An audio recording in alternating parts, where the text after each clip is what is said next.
Bismillahirrahmanirrahim. Assalamualaikum warahmatullahi wabarakatuh. Anak-anakku semuanya, alhamdulillah kita masih bisa bertemu pada hari ini. Mudah-mudahan kita semuanya selalu mendapatkan nikmat iman, nikmat Islam, nikmat sehat, nikmat rezeki, ilmu dan waktu yang berkah. Baik, hari ini kita akan mempelajari materi baru tentang gerak benda.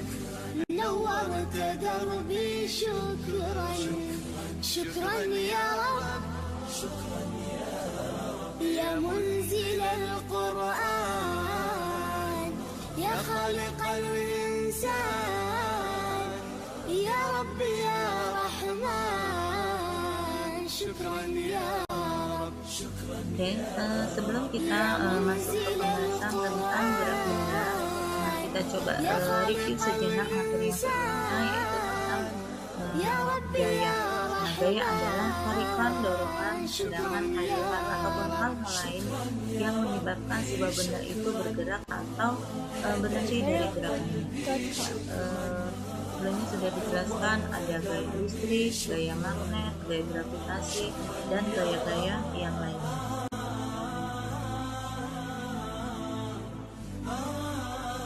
Untuk mengawali tentang gerak benda, coba sekarang silahkan kalian perhatikan gambar yang ada di layar ini. Nah, kira-kira menurut kalian apa yang terjadi dengan gambar tersebut?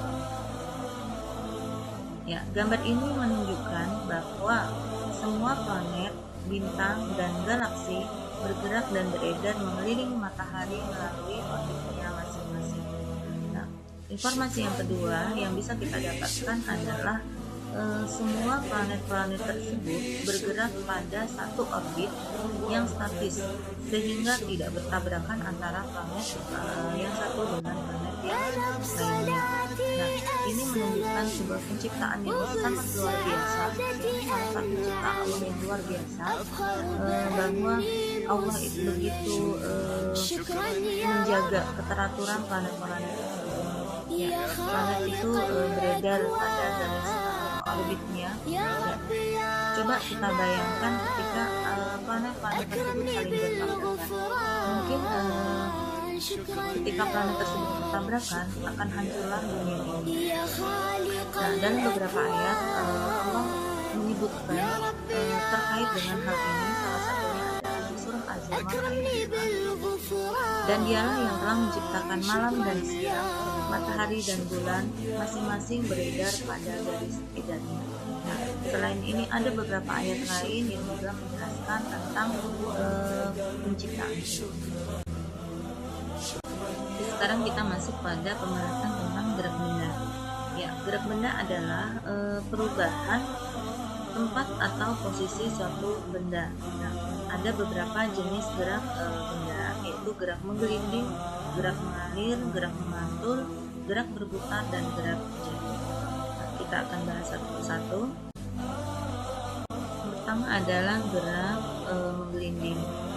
Gerak menggelinding adalah gerak berputar sambil berpindah tempat suatu benda.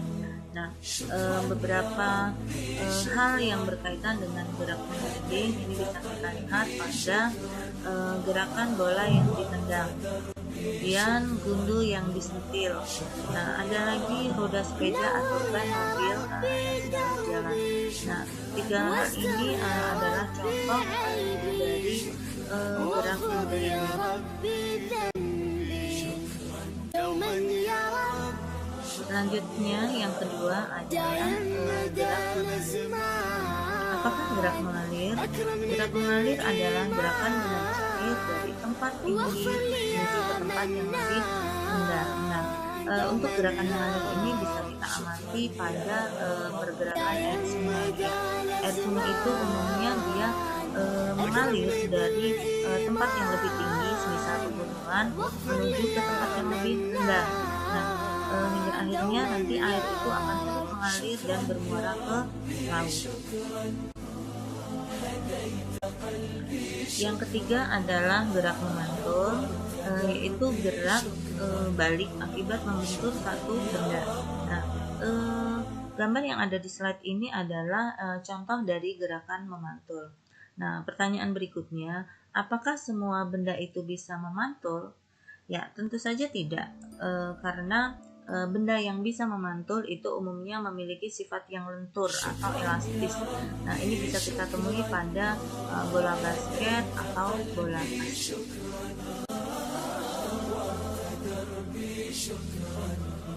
Yang keempat adalah gerak berputar. Ya, gerak putar adalah gerak yang berbentuk melingkar dan berpusat pada titik tengah. Nah, terlihat pada gambar mungkin ini menunjukkan perputaran bumi ya, karena bumi itu memang berputar pada porosnya. Nah, kalau dalam kehidupan sehari-hari ada beberapa benda yang mungkin bisa kita amati ya, seperti kipas angin, kemudian roda, ya bisa roda sepeda, roda mobil, terus juga ada kincir angin. Nah, ini terkait dengan gerak berputar suatu benda. Dan yang kelima adalah gerak jatuh. Ya, gerak jatuh adalah gerak dari ketinggian menuju ke bawah.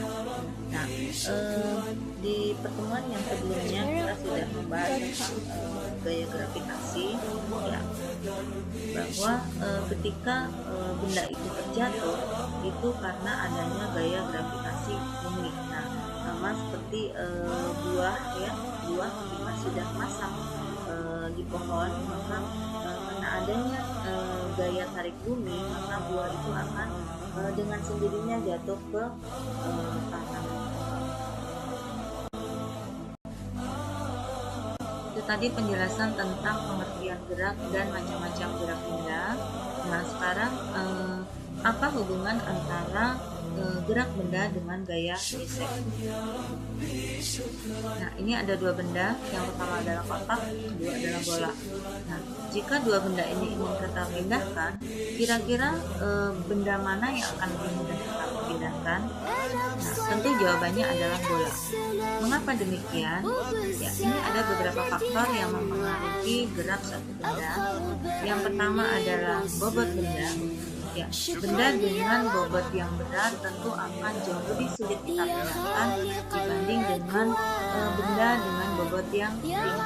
Nah, yang kedua adalah bentuk benda. Nah, ini seperti yang tadi dicontohkan, bentuk bola atau lingkaran itu akan jauh lebih mudah dipindahkan, jauh lebih mudah bergerak dibanding sebuah kotak, sebuah kerucut atau sebuah bentuk-bentuk yang lainnya. Yang ketiga adalah ukuran benda. Nah, benda dengan ukuran kecil tentu jauh lebih mudah kita pindahkan dibanding benda dengan ukuran yang besar. Dan yang keempat adalah kekasaran permukaan benda. Nah, benda dengan permukaan yang kasar akan lebih sulit kita pindahkan dibanding benda dengan permukaan yang halus atau licin. Nah, contohnya adalah batu. Batu itu akan lebih sulit kita pindahkan, kita geser dibanding kita menggeser gundu. Nah, sebabnya apa? Karena permukaan batu jauh lebih kasar dibanding permukaan gundu. Ya. Ada beberapa cara untuk memperbesar gaya gesek satu benda. Yang pertama adalah melapisi permukaan benda dengan karet. Nah, yang kedua, memperluas permukaan benda. Nah, selain gaya itu bisa diperbesar, gaya gesek pun juga bisa diperkecil. Nah, contoh dengan cara apa? Dengan cara memberi pelumas. Kemudian bisa dengan memperhalus permukaan benda, dan bisa juga dengan memperkecil permukaan benda. Nah, gaya gesek yang diperkecil itu akan mempengaruhi gerak benda. Nah, benda akan menjadi lebih mudah bergerak. Nah, tapi ketika gaya gesek diperbesar, maka gerakannya akan lebih sedikit lambat. Oke, jika tadi membahas tentang hubungan antara gaya gesek dengan gerak satu benda, nah sekarang hubungan antara gaya gravitasi dengan gerak benda. Nah, sebelumnya sudah kita bahas tentang apa itu gaya gravitasi. Gaya gravitasi adalah gaya tarik bumi. Nah, sekarang ini ada dua benda, misalnya buku dan tisu. Nah, jika dua benda ini kita jatuhkan dari satu ketinggian, kira-kira benda mana yang akan jatuh terlebih dahulu. Nah, kalian bisa coba praktekkan nanti. Ya, jawabannya kemungkinan besar tisu akan lebih lambat jatuhnya dibanding dengan buku. Nah, apa yang menyebabkan hal ini? Ya, jatuh cepatnya suatu benda terkait dengan gaya gravitasi bumi itu dipengaruhi oleh pertama ada tidaknya hambatan udara. Nah, pada kasus yang tadi sudah dicontohkan, itu mengalami gerak yang lebih lambat jatuh dibandingkan buku karena tisu itu, pada tisu terdapat hambatan udara sehingga menghambat jatuhnya menjadi lebih lambat. Nah, selain ada tidaknya hambatan udara, hal berikutnya yang mempengaruhi adalah ketinggian. Ya, ketinggian benda ini sangat mempengaruhi. Ya, benda yang letaknya lebih tinggi itu tentu akan lebih lambat jatuhnya dibanding benda yang letaknya lebih rendah. Nah, ini adalah hubungan antara gaya gravitasi dan gerak benda. Inilah materi kita pada hari ini. Mudah-mudahan kita bisa mengambil manfaatnya, mengambil ilmunya. Kita sama-sama tutup dengan membaca doa kafaratul majlis. Subhanakallahumma wa bihamdik, asyhadu an la ilaha illa anta, astaghfiruka wa atubu ilaik. Wallahu a'lam bishawab. Assalamualaikum warahmatullahi wabarakatuh.